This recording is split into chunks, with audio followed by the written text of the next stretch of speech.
aid also in other cases. So, Madam Chair, sino ka? Kanina ka pa nagbibideo sa akin. Who are you? Ay, Sino ka? Sa office ko yan. Kaya, ayoko nang masyadong lagyan pa ng asin ng sugat, pero syempre kailangan managot, no? Managot sila. So ano ngayon ang kanilang rules sa organisasyon nyo? So, yun po, of course, yung immediate process of action natin, nirelieve natin sila. Then, pinaimbestigahan natin. Of course, Natutala sila sa pwesto? tinanggal na po natin doon immediately. Part po ng proseso yan. The substation commander, yung actual na hindi nag-inspect, na hindi nagtingin doon sa barko, at yung kanyang immediate supervisor. Mayroon na po tayong sanction. Initially, ang report ng kanyang regional director ay mayroon pong sanctions na recommend. And now that is subject to evaluation of the national headquarters. The case now is at the national headquarters level to determine if we will lessen or increase the recommended penalty. So, one thing is certain, there was negligence on the part of our people. And we are brave enough to accept the consequences of our actions. Para po matigil yung ating usapan dito, makalipat tayo sa ibang issue. Alam mo, usually the PCG only imposes administrative liabilities. Wala pong criminal dito. Wala ding civil liability. Maybe the PCG management can look into this so that you can aid also in other cases. So, Madam Chair, sino ka? Kanina ka pa nagbibideo sa akin. Who are you? Ay, Sino ka? Sa office ko yan. Oh, sorry. Yeah, kasi kanina pa Ano mo kasi, tinan mo hearing ko to pero ikaw ang kinukunan. sorry, nakakalang taga-piling ko kasi yung kumulang ay, kanina pa niya ako ginaganon-ganon, sabi ko. Actually, sorry. for the split second, iniisip ko, aminin ko bang staff ko to? Pababayaan ko na lang. Fan mo kasi yan si Roland. Fan Ay, mo. boss. Ano dyan? Roland, titignan ko yung kinunan mo Pag puro Senator Tulfo, lipat ka na sa opisina niya. Sorry. Sorry for this light moment here. Go ahead. To continue, Madam Chair, this is the reason why the very early age of this investigation, nalaman natin na may negligence, and this is in coordination, of course, with the investigation jointly conducted by the PNP and the leaders of the Coast Guard doon sa area. So kung kaya, nandiyan po, in coordination with the PNP and the Coast Guard, we allowed the PNP to include our personnel in the charges of negligence. Criminal is a criminal case. So meron na po. Sir, Madam Chair. actually, before you ask, tatanungin ko sana yung Marina mag-present, pero siguro dapat pagkatapos po ng tanong niyo, pumunta na tayo sa kapitan at sa mga, Yes. di ba? Madam Chair, ito ang sinasabi ko na ako po ay nag-craft ng panukalang batas na para pag nangyari ulit ito, sana wag na po. Halimbawa na nangyari ulit ito at maliwanag na may kapabayaan ang taga-Philippine Coast Guard Marina, dapat ganun din matik. Balik sila ngayon para maging fair. Ano, yung kapitan ng barko, of course, may kapabayaan siya, pero yung kanyang kapabayaan, same din yung bigat ng kapabayaan ng Philippine Coast Guard. Dapat side by side kayo pareho naka-uniforme na ngayon. So what's so special about the Philippine Coast with the Philippine Coast Guard? Iba palang trato natin pag mga pobre at kapag may mga naka-uniforme at may katungkulan, bini-baby natin. Heck, no. Dapat fair. Yun ang po, Madam Chair. Tama po kayo. Siguro mamaya, tatanungin natin yung Marina, pero gusto na natin dahil pinag-usapan na natin yung kwento dumako muna tayo saan po? Sa kapitan o sa biktima? Saan po sa tingin? Siguro po sa mga otoridad muna. At isa pa, may kapabayaan na pala na inamin niya na wala rin life vest. Alam niyo yun. So siguro from now on, review niyo po lahat. Huwag mo nang palayagin lahat ng bangka hanggat hindi makapag-comply doon sa requirement na 1:1 sa life vest. Kasi yan, pagpupunta ko ng Boracay, Madam Chair, nakikita ko, although hindi ko sinasakyan yun, ibang sinasakyan ko, speedboat. Nakikita ko, lang yung life vest na nakasabit, ang dekorasyon lang. And then, kung meron silang 30 na pasahero, 10 na yung life vest.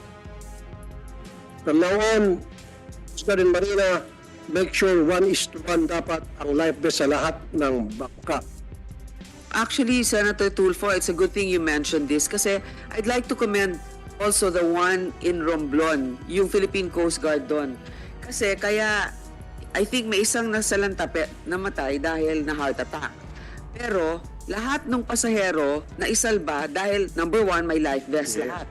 Number two, bago umalis yung barko yata, kinunan pa ng video. Yun yung SOP nila doon. So, ganun, di ba? Hindi kayo mapapagbintangan kung sakasakaling force majeure talaga yung naging problema, biglaan. So, sino pong tatawagin natin? Marina muna o Vice Chair? We can go to Kayo. siguro. I can move on na, Madam Chair, but siguro, personal experience lang. Yung Coast Guard siguro, yung iba ginagawa naman yung duty nila, no? Because last month, nagbarko kami sa may bandang Subic. Masama rin ang panahon, babakan yung alon eh. So, nung palabas kami, pupunta kami sa Ayungin Shoal, sa Silangin. Sinabi nag-warn sila. Sabi ko, medyo masama ang panahon, ha. So, sana ganun din po, Madam Chair, Senator Tulfo, na Admiral, na pasabi na talagang ginagawa naman ng iba eh. No? Kasi siguro ito, sana wag na pong maulit. And I commend others na at least sinabi yun, narinig ko mismo sa radyo, masama po ang panahon. Baka pinarmin kami. So I hope dapat gawin ng gawin para maiwasan yung mga ganitong sakuna. Alam mo yung sinabi ni Senator Tulfo tungkol sa kung may kaya, medyo nakakalusot, no? Yes. Alam mo, hindi lang sa ganun sa mga resort at mabuti inaalagaan natin ang mga turista natin. Pero like kunwari sa Palawan, alam ko pagka masama ang panahon, yung Coast Guard stricto talaga, hindi ka pwedeng makalayag. Pero porket ba nandito sa Binangonan, kung saan na parang di naman, puro mga... Protektado. Pag buhay na walang hirap, may sihuda. Totoo po yan. Kasi yung mga pasahero doon sa lumubog na may hirap lang yun eh. Pero kung pasahero ng mga taga Boracay o sa Palawan, yung mga matataas na alta syudad, pang-alta syudad ng mga resort sa Palawan, hindi gugulo Coast Guard dyan. Hindi papayagan. Daming inspection, left and right. Lahat. Up, bottom, left, right. Pero pag yung sasakyan naman pa nahihirap, wala kayo dyan. Yun po yung nangyari. Tama po kayo, Madam Chair.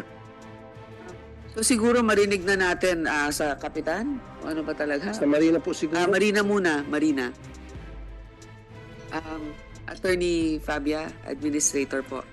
We will be presenting our... Yes, go ahead. I hope it's not redundant with what your mandate is, as long as, but it needs to pertain to the issue today. Yes, Thank you. Yes, Madam Chair. Sir, nag-donate ako ng bangka sa Palawan na lumapit sa akin. Pinadesign, hindi ko alam kung saan yung pinadesign yung bangka. Doon ko nakuha ang idea kasi kakarga nyo ng stick-list na mga isda eh. Igdadalawa po yung support doon sa Katig. Ito, isa lang po yung support.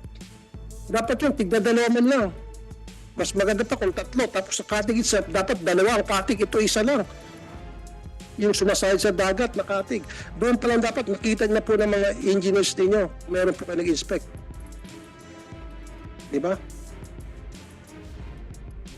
Yun po yung sinasabi ko. Wag mo na po sisihin yung Philippine Coast Guard, please. Sabihin nyo lang po pagpakulang nyo. Wag mo na po kami sabihin na presyo, insurance. Wag po namin yun. Gusto namin, in aid of legislation, that's why we're investigating.